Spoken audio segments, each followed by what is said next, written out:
எல்லாரும் பாய் சொல்லிட்டு வரீங்களா? வேற அடுத்தது யாரா? வேற யாரு? நான் தான். நீங்க சிந்திக்கிற விஷயத்துல கெட் வெல் சூன். ஓகே சார் உங்க சிந்தனைக்கு கெட் வெல் சூன் எனக்கு அதான் ஒரு மாதிரி இரிட்டேட்டிங்கா இருக்கு. காண்டா இருக்கு. ரோட்ல முத்து பாண்டியவே குத்தி விட்டானே, யார் அவன்? மத்தவங்களுக்கு வர நல்ல மொமெண்ட்ஸ கூட நாஸ்தி பண்ற அளவுக்கு அவன் விளையாடுது. புரிஞ்சு போச்சு. ரொம்ப பர்சனல் விஷயம் பேசு. போயா நாஸ்தி பண்ற அளவுக்கு அவன் விளையாடுது. வணக்கம் my dear zone mates, welcome to Shafi zone. நான் உங்க ஷஃபி அண்ட் இன்னைக்கு நம்ம பார்க்க போறது பிக் பாஸ் சீசன் 8 உடைய டே 84 அண்ட் எபிசோட் 85 ஓட ரிவ்யூ தான். வீடியோக்குள்ள போறதுக்கு முன்னாடி யாரெல்லாம் சப்ஸ்கிரைப் பண்ணி மறக்காம சப்ஸ்கிரைப் பண்ணி சப்போர்ட் பண்ணுங்க. அப்படியே பக்கத்துல இருக்க பெல் பிரஸ் பண்ணி ஆல் ஆப்ஷன் கொடுத்தீங்கன்னா நான் போற வீடியோ நோட்டிஃபிகேஷன் டன் டைமுக்கு வந்து சேர்ந்துடும். அண்ட் இந்த வீடியோ உங்களுக்கு உண்மையிலேயே பிடிச்சிருந்துச்சுன்னா மறக்காம ஒரு லைக் போட்டு சப்போர்ட் பண்ணலாம், தப்பு கிடையாது. உங்களுக்கு கருத்து இருந்துச்சுன்னா அதை கமெண்ட் செக்ஷன்ல போட்டு விடுங்க, நான் போய் பார்த்து படிச்சுக்கிறேன். சண்டே எபிசோட்ஸ் வழக்கம் போல விஜய் சேதுபதி என்ட்ரியோட தான் எபிசோட் ஸ்டார்ட் ஆச்சு. நியூ இயர் வரப்போகுது அப்படின்னாலே இது ரெசல்யூஷன் மேட்டர் எடுத்து பேசுவாங்க இல்லையா? அதே மாதிரி இவருமே ரெசல்யூஷன் பத்திலாம் சில விஷயங்கள் பேசிட்டு சரி ரைட் உள்ள இருக்கிற செல்லங்கள் கிட்ட என்னென்ன ரெசல்யூஷன் எடுத்துருக்காங்கன்ற மாதிரி கேட்போமா அப்படிங்கிற மாதிரி உள்ள போனாப்புல. அண்ட் உள்ள போன உடனே எல்லாருக்கிட்டையும் சரி ஓகே எல்லாரும் ரெசல்யூஷன்லாம் வச்சிருக்கீங்களா அப்படின்னு சொல்லி கேட்ட உடனே ராணா இருக்கு சார் அப்படிங்கிற மாதிரி கையை தூக்கிட்டாப்புல. வழக்கமா அவர் சொல்லுவார் இல்லையா, ஒரு கேள்வி கேட்பாருங்கிற மாதிரி நான் ப்ரிப்பேர் ஆயிடுவேன், நான் பதில் சொல்ல வர டைம் பார்த்து திடீர்னு கேள்வியை மாத்திடுவாரு அப்படின்னு சொல்லிட்டு அதே மாதிரி இங்கேயுமே கேள்வியை மாத்திட்டாப்புல. அதாவது உங்களுக்கான ரெசல்யூஷன் நீங்க சொல்ல வேணாம், ஆனா உங்களுடைய கோ கண்டஸ்டன்ஸ் இருக்காங்க பாத்தீங்களா, அவங்க இந்த ரெசல்யூஷனை எடுத்தா அவங்க லைஃபுக்கும் இந்த கேமுக்கும் நல்லா இருக்கும் அப்படின்னா யாருக்கு சொல்லுவீங்க அப்படிங்கிற மாதிரி கேட்ட உடனே மனுஷனுக்கு கேள்வி புரிஞ்சுச்சான்னு தெரியல, ஒரு மாதிரி பிளாங்க் ஆயிட்டாப்புல. அதோட விடாம சரி எத்தனை வாரம் ஆச்சு நீங்க வந்து அப்படிங்கிற மாதிரி கேட்ட உடனே 12 வாரம் அடிச்சுச்சார் அப்படிங்கிற மாதிரி சொன்னாப்புல. எப்பா நீ ஒயில்ட் கார்டு என்ட்ரிப்பா 4 வாரம் கழிச்சு தானே உள்ளே வந்து அப்படிங்கிற மாதிரி கேட்ட உடனே ஆமால அப்படின்னு சொல்லிட்டு கவுண்ட் பண்ணி 8 வாரம் ஆச்சு சார் அப்படிங்கிற மாதிரி சொன்னாப்புல. அண்ட் மறுபடியுமே இதை தான் நான் கேட்கிறேன், உன்னால பதில் சொல்ல முடியுமா முடியாதாங்கிற மாதிரி மறுபடியும் கேட்டாப்புல. மறுபடியும் அவர் முழிச்சோன்னே சரி ரைட் எல்லாரும் சொன்னதுக்கு அப்புறம் சொல்லு, இப்படி வேற ஆள் பேரை சொல்லணும்னு யோசிக்காம விஷால் பேரை சொன்னாப்புல. நீங்க நம்புற வேற யாராவது இந்த கேள்வி சரியா பதில் சொல்லுவான்னு உங்களுக்கு தெரியும்ல சார்? விஷால் சார். ராணவுக்கு சரியா பேச தெரியாது, ஒரு கேள்வி கேட்டா அது கரெக்டா வந்து கோர்வையா பதில் சொல்ல தெரியாது அப்படிங்கிற விஷயத்தை புடிச்சிக்கிட்டு தான் வீட்டில் இருக்கிற கண்டஸ்டன்ஸ் எல்லாரும் வச்சு செஞ்சுட்டு இருக்காங்க. வீக்கெண்ட் எபிசோடானா நானும் கொஞ்சம் வச்சு செஞ்சுக்கிறேன் அப்படிங்கிற மாதிரி விஜய் சேதுபதி வந்து இப்படிப்பட்ட குதர்க்கமான கேள்விக்கு மற்றவங்க பதில் சொல்றதுக்கே திணறுவாங்க. ஆனா அதை கொண்டு போய் ராணவ கிட்ட ஒரு ஃபர்ஸ்டா கேட்டார் பாத்தீங்களா, அப்பவே தெரிஞ்சு போச்சு ஒரு ராணவ வச்சு ஃபன் பண்றதுக்கு தான் கேட்டாருன்னு. ஸோ ஃபர்ஸ்ட்டாக விஷயம் வந்து நான் தீபக் அண்ணாக்கு ரெசல்யூஷன் சொல்கிறேன் அப்படின்னு சொல்லிட்டு தீபக் அண்ணாவை பொறுத்த வரைக்கும் ஒருத்தவங்க ஒரு விஷயத்தை ஆரம்பிக்கும் போதே நீ அப்படி பண்ணி இப்படி பண்ணு அப்படிங்கிற மாதிரி சொல்லிடுவாப்புல. அவங்கள பண்ண விட்டுட்டு ஒருவேளை அவங்களால பண்ண முடியல அப்படிங்கிற பட்சத்தில் இவருடைய ஐடியாஸை கொடுத்தா கொஞ்சம் நல்லா இருக்குன்ற மாதிரி தோணுது அப்படிங்கிற மாதிரி சொன்னாப்புல. அதுக்கு வந்து விஜய் சேதுபதி இப்போ ஒரு பொறுமையாக இருக்கணும்னு சொல்றியா இல்லை கோவப்படுறாருன்னு சொல்றியா, எதை சொல்ல வர அப்படிங்கிற மாதிரி கேட்ட உடனே சம்மந்தமே இல்லாமல் கோவப்படுறாரு சார், அவருடைய கோவத்தை குறைச்சிக்கிட்டா நல்லா இருக்கும் சார் அப்படிங்கிற மாதிரி சொல்லிட்டாப்புல. அதாவது விஷால் ஆரம்பத்தில் சொல்ல வந்த விஷயமே அடுத்தவங்க கிட்ட ஐடியாஸை திணிக்கிறாப்புல, அப்படி திணிக்க வேணான்ற மாதிரி நினைக்கிறேன்ற மாதிரி சொல்ல வந்தாப்புல. ஆனா அவர் சொல்ல வந்த விஷயத்துக்கு இவர் கேட்ட கேள்விக்கு சம்பந்தமே இல்லை, ஆனாலுமே இவர் கேட்கிற கேள்விக்கான பதில தான் எதிர்பார்ப்பாருன்ற மாதிரி விஷால் புரிஞ்சுக்கிட்டு கோவப்படுறாரு சார் சொல்லி முடிச்ச மாதிரி தான் இருந்துச்சு. அவர்கிட்ட பொறுமை இல்லைன்னு சொல்ல வரீங்களா? கோவப்படுறாரு சார், பொறுமை இருக்கு, கோவப்படுறாரு. அண்ட் அடுத்த தீபக் வச்சு நான் விஷால்கே சொல்றேன் சார் அப்படிங்கிற மாதிரி சொல்லிட்டு விஷாலை பொறுத்த வரைக்கும் எல்லாத்துக்குமே அப்ரிசியேஷன் எக்ஸ்பெக்ட் பண்றாப்புல. அந்த அப்ரிசியேஷன் கிடைக்கலன்னா டிசப்பாயிண்ட் ஆயிடுறாரு. சோ எக்ஸ்பெக்டேஷனை குறைச்சிக்கிட்டா கொஞ்சம் நல்லா இருக்கும் சார் அப்படிங்கிற மாதிரி சொன்ன உடனே விஜய் சேதுபதி ஏதாச்சும் எக்ஸாம்பிள் இருந்தா சொல்லுங்களேன் அப்படிங்கிற மாதிரி கேட்டாப்ல. சார் உங்களையும் நான் ஒரு எக்ஸாம்பிளா சொல்றேன் அப்படின்னு சொல்லிட்டு கேப்டன்சில நீங்க கழுவி ஊத்துனீங்க சார், அதை அவன் அக்செப்டே பண்ணிக்கல, ஆனா அப்ரிஷியேட் பண்ணும்போது அவன் புரிஞ்சுக்கிட்டான் சார் இதுதான் சார் எக்ஸாம்பிள் அப்படிங்கிற மாதிரி சொன்னேன். ரைட் நல்லா இருக்கு அப்படிங்கிற மாதிரி உட்கார ஸ்டாப்ல. டிராபேக் செட்பேக்ஸ் எல்லாமே சொன்ன டக்குன்னு எடுத்துக்க முடியல, உங்களை அப்ரிஷியேட் பண்றப்போ அதை ஏத்துக்க முடிஞ்சது. அண்ட் அடுத்த மஞ்சரி எஞ்சி சௌந்தர்யா பொறுத்த வரைக்கும் ஏதாச்சும் விஷயம் நடந்துச்சுன்னா உடனே குயிக்கா ரியாக்ட் பண்ணிடுறாங்க, பட் அதுக்கு முன்னாடி கொஞ்சம் யோசிச்சு நிதானமா செயல்படலான்ற மாதிரி எனக்கு தோணுது அப்படிங்கிற மாதிரி சொன்னாங்க. அதுக்குமே விஜய் சேதுபதி எக்ஸாம்பிள் கேட்ட உடனே இந்த ராணா அடிபட்டு கீழே கிடக்கும் போது அவன் நடிக்கிறான்ற மாதிரி வார்த்தையை விட்டுட்டாங்க. அதுக்கப்புறமா அவனுக்கு உண்மையிலேயே அடிபட்டிருக்கு அப்படிங்கிற மாதிரி தெரிஞ்சோன்னே சாரி அப்படிங்கிற மாதிரி சாதாரணமா சொல்லிட்டு போயிட்டாங்க. சோ தோன்றதெல்லாம் பேசுறதுக்கு முன்னாடி கொஞ்சம் நிதானமா பேசினா கரெக்டா இருக்கும்ன்ற மாதிரி சொன்னாங்க. கரெக்டா புரிஞ்சுக்கிட்டு ரெஸ்பாண்ட் பண்ணணும் அப்படின்றது தான் என்னுடைய அட்வைஸ். அடுத்த சௌந்தர்யா எஞ்சி முத்துக்குமரனை பொறுத்த வரைக்கும் அவர் பண்ண தப்ப மறைக்கிறதுக்காக அடுத்தவங்க பண்ண தப்ப பெருசா ஹைலைட் பண்ணி பேசுவார் சார் அப்படிங்கிற மாதிரி சொன்னாங்க. சரி இதுக்குமே விஜய் சேதுபதி கண்டிப்பா வந்து ஒரு எக்ஸாம்பிள் கேட்பாரு அப்படின்னு சொல்லி பார்த்தா ஓகே உங்களுக்கு அப்படி தோணுது இல்லமா, அதை அப்படியே முத்துக்குமரன் சொல்லியிருக்க அப்படிங்கிற மாதிரி சொல்லிட்டு இருக்காப்புல. அதை பார்க்கும்போது மற்றவங்க கிட்ட எல்லாம் வந்து ஒரு விஷயம் சொல்றாங்கன்னா அது உண்மையா இல்லையா அப்படிங்கிற மாதிரி செக் பண்றதுக்கு ஒரு எக்ஸாம்பிள் கேட்கறீங்க. ஆனா சௌந்தர்யா ஒரு விஷயம் சொன்னா மட்டும் கரெக்ட்டுமா அது அவர்கிட்ட சொல்லியிருக்கேன் அப்படிங்கிற மாதிரி சொல்றாரு. என்னடா இதுன்ற மாதிரி தான் இருந்துச்சு. தப்பு பண்ணிட்டோம்னு தெரிஞ்சா அதை ஒத்துக்கிறது முத்துக்கு நல்லது. சொல்லிடுங்க அவர்கிட்ட. என்னடா ஏ அண்ட் அடுத்த பவித்ரா எஞ்சி அன்சிதாக்கு ஒரு சூப்பரான விஷயம்னு சொன்னாங்க. அன்சிதா பொறுத்த வரைக்கும் எல்லாருக்கிட்டையும் நல்ல அன்பெல்லாம் காட்டுறாங்க, ஓகே தான். பட் இருந்தாலும் திடீர்னு சண்டைன்னு வந்துருச்சுன்னா கோவத்துல அடுத்தவங்க என்ன பேசுறாங்கன்றத காதுலயே வாங்கிக்காம இவங்க மட்டும் லபலபலன்னு பேசிட்டு நிறைய வார்த்தைகள் அள்ளி விட்டுருவாங்க. ஸோ அதனால அவங்க காட்டின அந்த அன்பெல்லாம் மறைஞ்சு போயிருது அப்படிங்கிற மாதிரி சொல்லிட்டு இதுக்கப்புறம் சண்டைன்னு வந்தா கூட அடுத்தவங்க என்ன பேசுறாங்கன்றத கேட்டு நிதானமா பேசினா கொஞ்சம் நல்லா இருக்கும் அப்படிங்கிற மாதிரி ஒரு சூப்பரான சொல்யூஷன் சொன்னாங்க. அவ குடுக்கிற எல்லா அளவும் அந்த ஒரு கோவத்துல எங்க மறைஞ்சிருதோ அப்படின்னு எனக்கு தோணுது. அண்ட் அடுத்த அன்சிதா எஞ்சி ராணவுக்கு இந்த வீட்டில் பல தடவை சொன்ன விஷயத்தை இப்போ மறுபடியும் ரெசல்யூஷன் அப்படிங்கிற பேர்ல வந்து சொன்னாங்க. ராணவ் பொறுத்த வரைக்கும் அவன் பண்ணக்கூடிய நல்லதை சொன்னா உடனே அக்செப்ட் பண்ணிக்கிறான், ஆனா அவன் பண்ணக்கூடிய தப்பை எடுத்து சொன்னா அவன் அக்செப்ட் பண்ணிக்க மாட்டான். அதை கொஞ்சம் அவன் மாத்திக்கணும் அப்படிங்கிற மாதிரி சொன்னாங்க. நல்லதை ஏத்துக்கிற மாதிரி நம்ம பண்ண தப்பும் கொஞ்சம் ஏத்துக்கிறதுக்கு மனசு. அண்ட் அடுத்த ஜாக்லின் எஞ்சி நின்ற உடனே இன்னைக்குமே பயங்கரமான கிளாப்ஸ் வந்துச்சு. அதை பார்க்கும்போது எனக்கு சௌந்தர்யா ஞாபகம் தான் வந்துச்சு. ஏன்னா சௌந்தர்யாக்கு தான் இது வரைக்கும் பயங்கரமான கிளாப்ஸ் வந்துட்டு இருந்துச்சு. அதனால தான் ஜாக்லின் போயிட்டு சௌந்தர்யா கிட்ட ஒட்டிக்கிட்டாங்க அப்படிங்கிற மாதிரி பேச்செல்லாம் வந்துச்சு. இப்போ சௌந்தர்யா பார்த்துருப்பாங்க, என்னடா இது நமக்கு வர கிளாப்ஸ் எல்லாம் இப்போ ஜாக்லினுக்கு போகுதே, வெளியே என்ன நடக்குதுன்னு ஒண்ணுமே புரியலையே அப்படிங்கிற மாதிரி யோசிச்சுட்டு தான் இருப்பாங்கன்னு நினைக்கிறேன். அண்ட் ஜாக்லின் வந்து விஷால் பேரை வந்து சொன்னாங்க. விஷாலை பொறுத்த வரைக்கும் ஃப்ரெண்ட்ஸ் கிட்ட போயிட்டு ஷேர் பண்ணக்கூடிய விஷயத்தெல்லாம் சபையில நல்லா ஸ்ட்ராங்கா காமெடி கலக்காம சொன்னா அவருடைய லைஃபுக்குமே இது ரொம்ப நல்லா இருக்கும் அப்படிங்கிற மாதிரி சொல்லிட்டாங்க. காமெடி கலக்காம அதை ஸ்ட்ராங்கா வச்சானா அது அவனோட லைஃப்க்குமே நல்லா இருக்கும். அண்ட் அடுத்த அருண் எஞ்சி ராணவ பொறுத்த வரைக்கும் நல்ல தெளிவா யோசிக்கக்கூடிய ஒரு பையன் அவனுக்குள்ள இருக்கத்தான் செய்யறான். வீக் டேஸ்ல நல்லா தெளிவா தான் பேசுறான், வீக்கெண்ட் எபிசோட் வந்தா ஒரு மாதிரி ஆயிடுறான். ஸோ இதுக்கப்புறம் வீக்கெண்ட் எபிசோட்ல பேசும்போது கொஞ்சம் யோசிச்சு கான்ஃபிடென்ட்டா பேசினா கொஞ்சம் நல்லா இருக்கும் அப்படிங்கிற மாதிரி சொல்லிட்டு அதை பார்த்து விஜய் சேதுபதி இதுதாண்டா நான் உன்ட்ட வாரம் சொல்லிட்டு இருக்கேன், எங்கடா கேட்கற அப்படிங்கிற மாதிரி சொல்லிட்டு இருக்காப்ல. ஓகே வரணும் sir perfect sir, super sir. இல்லை நாங்கள் வாரம் எத்தான் சொன்னோம். அண்ட் அடுத்த ரயன் எஞ்சி சௌந்தர்யா எமோஷனை வெளிப்படுத்துற விதம் வந்து அந்த மொமெண்ட்டையே கெடுத்துருது. எந்த எமோஷனா இருந்தாலும் அது பயங்கர எக்ஸ்ட்ரீமுக்கு தான் இருக்குது. அதெல்லாம் கொஞ்சம் குறைச்சிக்கிட்டா அவங்களுக்கும் அவங்களுடைய லைஃபுக்கும் ரொம்ப நல்லா இருக்கும் அப்படிங்கிற மாதிரி ரொம்ப ஓப்பனாவே சொல்லிட்டாப்ல. எமோஷன்ஸை வெளிப்படுத்துற விதம் வந்து அதிகமா இருந்து அந்த மொமெண்ட்டையே கெடுத்துருதோன்னு தோணுது சார். அண்ட் அடுத்த முத்துபுரன் எஞ்சி நிற்கும் போது வழக்கம் போல பயங்கரமான கிளாப்ஸ் எல்லாம் வந்துச்சு. அண்ட் முத்துபுரன் வந்து ஜாக்லின் பேர் வந்து சொன்னாப்ல. ஜாக்லின் அவங்க ஃப்ரெண்ட்ஸ் கிட்ட பயங்கரமான அன்பெல்லாம் காட்டுவாங்க, கரெக்ட் தான், தப்பெல்லாம் கிடையாது. பட் இருந்தாலும் அந்த அன்பு அந்த ஃப்ரெண்டு கிட்ட இருந்து திரும்பி கிடைக்கல அப்படிங்கிற பட்சத்தில் இவங்க கொஞ்சம் டிசப்பாயின்மெண்ட் ஆயிடுறாங்க. அந்த எக்ஸ்பெக்டேஷனை கொஞ்சம் குறைச்சிக்கிட்டா நல்லா இருக்கும் அப்படிங்கிற மாதிரி சொன்ன உடனே அண்ட் அதுக்குமே விஜய் சேதுபதி ஏதாச்சும் எக்ஸாம்பிள் இருந்தா சொல்லுங்க அப்படிங்கிற மாதிரி கேட்ட உடனே முத்துகுமரன் ரொம்ப கிளியராவே ரயன் கிட்ட இருந்து திரும்பி கிடைக்கக்கூடிய அந்த அன்பு சௌந்தர்யா ஜெஃப்ரி எதிர்பார்க்கறாங்க, கிடைக்கல, அதனால அவங்க டிசப்பாயின்மெண்ட் ஆயிடுறாங்க. அந்த எக்ஸ்பெக்டேஷனை கொஞ்சம் குறைச்சிக்கணும் அப்படிங்கிற மாதிரி ரொம்ப ஓப்பனாவே சொல்லிட்டாப்ல. சௌந்தர்யா கொடுக்குற அளவுக்கான அன்பு சௌந்தர்யா கிட்ட திருப்பி கிடைக்கலங்கிறப்போ அவங்க ரொம்ப சோர்ந்து போயிடுறாங்க சார். அண்ட் எல்லா கிட்டையும் கேட்டு முடிச்சுட்டு இப்போ மறுபடியும் ராணவ் கிட்ட வந்துட்டாப்ல. இப்போ ராணவ் எந்த கேள்விக்கான பதில வந்து ப்ரிப்பேர் பண்ணி வச்சிருப்பாப்ல. இப்போ எல்லாரும் பதில் சொன்னாங்க இல்லையா, சக கண்டஸ்டன்ஸ்க்கு ஒரு ரெசல்யூஷன் சொல்லுங்க, அதனால அவங்க லைஃபும் கேமும் சேஞ்ச் ஆகணும் அப்படிங்கிற மாதிரி அதுக்கான கேள்வி ப்ரிப்பேர் பண்ணி வச்சிருக்கும் போது மறுபடியும் நான் கேள்வியை மாத்துறேன் அப்படிங்கிற பேர்ல எனக்கு ஏதாச்சும் ரெசல்யூஷன் தான் சொல்லுப்பா அப்படிங்கிற மாதிரி கேட்டுருக்காப்ல. அந்த பைப்புல மறுபடியும் கடந்து திணற ஆரம்பிச்சுட்டா, முழிச்சுக்கிட்டு இருக்கேன், சொல்லுன்னு சொல்லிட்டு மறுபடியும் கேட்ட உடனே ராணவ் இந்த சொல்றேன் சார் சொல்லிட்டு அவன் மனசுல இருக்க விஷயத்தான் சொல்லிட்டேன். மற்றவங்க கிட்ட பேசுற மாதிரி என்கிட்ட கொஞ்சம் அன்பா பேசினா கொஞ்சம் நல்லா இருக்கும் சார், என்கிட்ட மட்டும் நீ கொஞ்சம் ஹார்ஷா பேசுற மாதிரி இருக்கு அப்படிங்கிற மாதிரி சொன்ன உடனே என்னது உண்மையை சொல்லிட்டேன், என்ன பண்றது தெரியல அப்படிங்கிற மாதிரி அவரே முழிச்சுக்கிட்டு என்ன அப்ப நான் என்ன உனக்கு கொஞ்சம் சொல்றியா நீ, என்ன மிரட்டி பாக்குறியா நீ அப்படின்னு சொல்லிட்டு சம்மந்தம் பேசிட்டு இருக்காப்ல. எனக்கு ரெசல்யூஷன் சொல்லுன்னு சொன்னா நீ என்னென்ன பேசிட்டு இருக்க, இதனால எனக்கு என்ன ஆக போகுது, உனக்கு கொஞ்ச நாள் எனக்கு என்ன ஆக போகுது அப்படிங்கிற மாதிரிலாம் கேட்டு இருந்தாப்ல. அதை பார்க்கும்போது நீங்களே தான் கேட்குறீங்க, அதுக்காக ஒருத்தன் பதில் சொல்லிட்டான் அப்படின்னா அந்த பதிலுக்கு வந்து இதெல்லாம் வேற பதில் சொல்லுன்ற மாதிரி கேட்டுட்டு இருக்கீங்க. அண்ட் அடுத்த இவரே ஒரு ஆளை சொல்லி அந்த ஆளுக்கு ஒரு ரெசல்யூஷன் சொல்லுன்ற மாதிரி வந்துட்டாப்ல.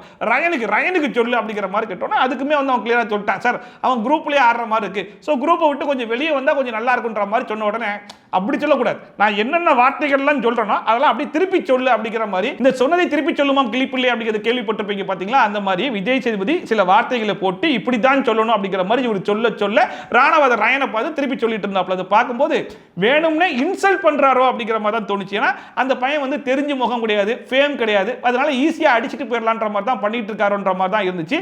இத்தனைக்கு இவர் மற்றவங்களுக்கு அட்வைஸ் பண்றாரு இல்லையா, ராணவ்னா உங்களுக்கு எல்லாருக்கும் இலக்காரமா போச்சா, இதே இடத்துல ஜெஃப்ரி அடிபட்டு கிடந்தா இந்த வேற மாதிரி பார்த்திருப்பீங்க, ராணவன்றதுனால இந்த மாதிரி பாக்குறீங்களா அப்படிங்கிற மாதிரி ராணவுக்கு பயங்கர சப்போர்ட் எல்லாம் பேசிட்டு இருந்தாப்ல. அதெல்லாம் பயங்கர காமெடியா தான் இருந்துச்சு. இப்போ அவரே அந்த வேலையை பார்க்கறாருன்ற மாதிரி தான் இருக்கு. ஏன்னா ஒருத்தனுக்கு சரியா பேச வரல அப்படிங்கிறது நல்லா தெரிஞ்சுக்கிட்டு அவனுடைய மைனஸ், அந்த மைனஸை நம்ம அடிச்சு நம்ம ஃபன் பண்ணி நம்ம நல்லா வெளியே காமிச்சிப்போம் அப்படின்னு சொல்லி நினைக்கிறது வந்து கொஞ்சம் புள்ளி மாதிரி தான் எனக்கு தெரியுது. நீங்க சுயமா சிந்திக்கிற மாதிரி தெரியல, நீங்க சார் சுயமா சிந்திக்கிற மாதிரி தெரியல.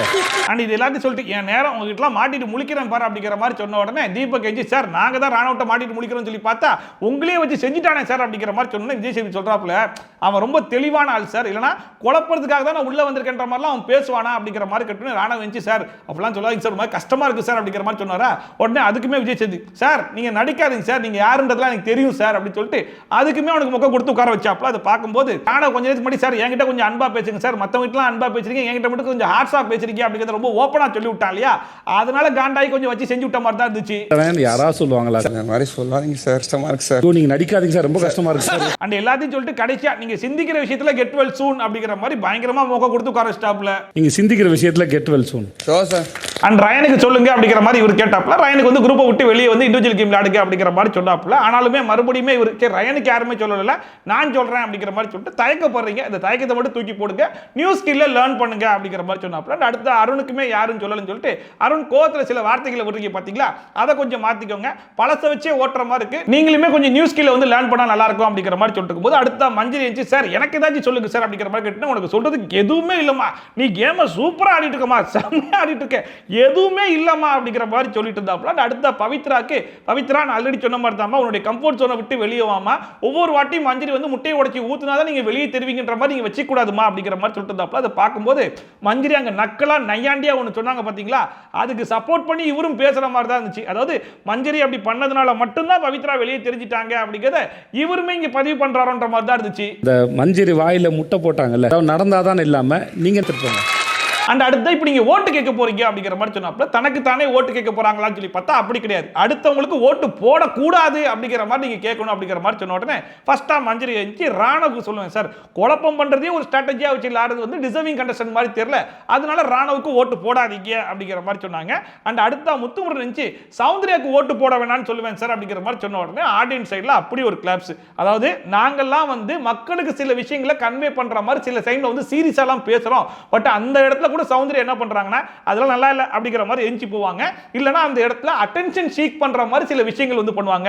இப்படி அட்டென்ஷனுக்காக மட்டுமே ஒருத்தங்க பண்ணிட்டு இருக்காங்க, டிசர்விங் கிடையாதுன்ற மாதிரி நினைக்கிறேன். அதனால சௌந்தர்யாக்கு ஓட்டு போடாதீங்க அப்படிங்கிறது ரொம்ப ஓப்பனாவே சொல்லிட்டாப்ல. எல்லாரும் போட்ட உழைப்போடு ஒப்பிடும்போது ஒரு அசால்ட்டான விஷயங்களை பண்ணி இவளால் வந்துட்டாங்களோன்னு சௌந்தர்யா தோணும். அண்ட் இதுக்கு முன்னாடி எல்லாம் விஷால் தான் போட்டு ஜாக்லினா அடின்னு அடிச்சிட்டு இருப்பாப்ல, இப்போ ஜாக்லின் போட்டு விஷால மிதிக்க ஆரம்பிச்சிட்டாங்க. இப்பயுமே விஷாலுக்கு ஓட்டு போடாதீங்க அப்படிங்கிற மாதிரி சொல்லிட்டு விஷாலை பொறுத்த வரைக்கும் ஒரு 4-5 பேர் முன்னாடி வச்சு ஒரு கேம் ஒன்று ஆடிட்டு இருப்பாப்ல. இப்போ முன்னாடி இருந்த ஆட்கள் எல்லாம் வெளியே போயிட்டாங்க, ஆனா அவர் இன்னுமே உள்ள இருந்துட்டு இருக்காரு, அவர் நேர்மையான கேம் விளையாடுற மாதிரி தெரியல, அதனால விஷாலுக்கு ஓட்டு போடாதீங்க அப்படிங்கிற மாதிரி விஷால் என்ன கேம் இந்த வீட்டுக்குள்ள ஆடிக்கிட்டு இருக்காப்லையோ அது ரொம்ப ஓப்பனாவே போட்டு உடைச்சு விட்டாங்க. இந்த வீட்ல விளையாடின எல்லாரும் வெளியில போயிட்டாங்க, உங்களை விளையாட வச்ச இவர் வீட்டுக்குள்ள இருக்கிற தகுதி இல்லைன்னு நான் நினைக்கிறேன் சார். அண்ட் அடுத்த ரயன் எஞ்சி தீபக் பேர சொன்னாப்ல, அதான் ரொம்பவே ஷாக்கிங்கா இருந்துச்சு. அண்ட் தீபக் என்ன சொன்னாப்ல அப்படின்னா, தீபக் இதுக்கு முன்னாடி ஷோ எல்லாம் பார்த்தது கிடையாது, இங்க வந்து நான் எல்லாத்தையும் கத்துக்கிட்டு பண்றேன் அப்படிங்கிற மாதிரி சொன்னாப்ல. அதுவுமே எனக்கு நம்புற மாதிரி தெரியல.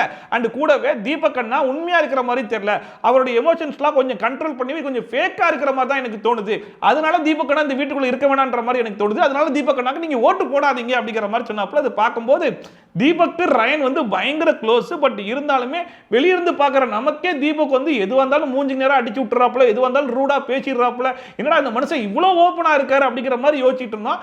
அந்த மனுஷனே போயிட்டு கொஞ்சம் ஃபேக்கா தான் இருக்காரு, அவர் ஒரிஜினலா இல்ல, அதனால ஓட்டு போடாதீங்கன்னு சொல்றது கேட்கும்போது கொஞ்சம் காமெடியாகவும் ஆச்சரியமாகவும் தான் இருந்துச்சு.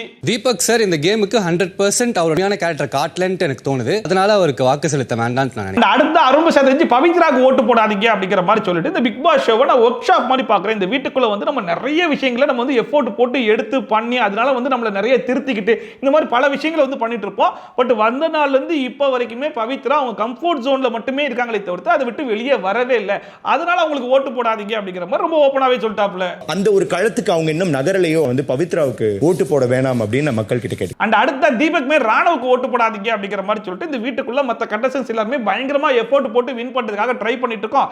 ஆனா அந்த இடத்துல ராணவ வந்து இந்த கேம் ரொம்ப ஈஸியா ஜெயிச்சுட்டு போயிடலான்ற மாதிரி நினைக்கிறான்ற மாதிரி சொன்னாப்ல. இந்த ஏஆர்எம்ன்ற ஃபார்மட்டை வச்சுக்கிட்டு போன வாட்டி அர்ச்சனா இந்த வாட்டி ஆர் ராணவ தாண்டா அப்படிங்கிற மாதிரிலாம் பேசிட்டு இருந்தான் இல்லையா, அதை நினைச்சு சொன்ன மாதிரி தான் இருந்துச்சு. அதாவது ஈஸியா எப்படி எடுக்கலாம் அப்படின்றது ராணுவுக்கு ஓட்டு போட வேணாம். அண்ட் அடுத்த ராணவ் கிட்ட கேட்கும்போது ராணவ் வெஞ்சி அன்சிதா பொறுத்த வரைக்கும் இந்த அன்புங்கிற பின்பத்தை மட்டுமே காமிச்சிட்டு இருக்காங்களே தவிர்த்து கேமுக்கான எஃபோர்ட்டை போடுற மாதிரி தெரியல அப்படிங்கிற மாதிரி சொன்னாப்ல.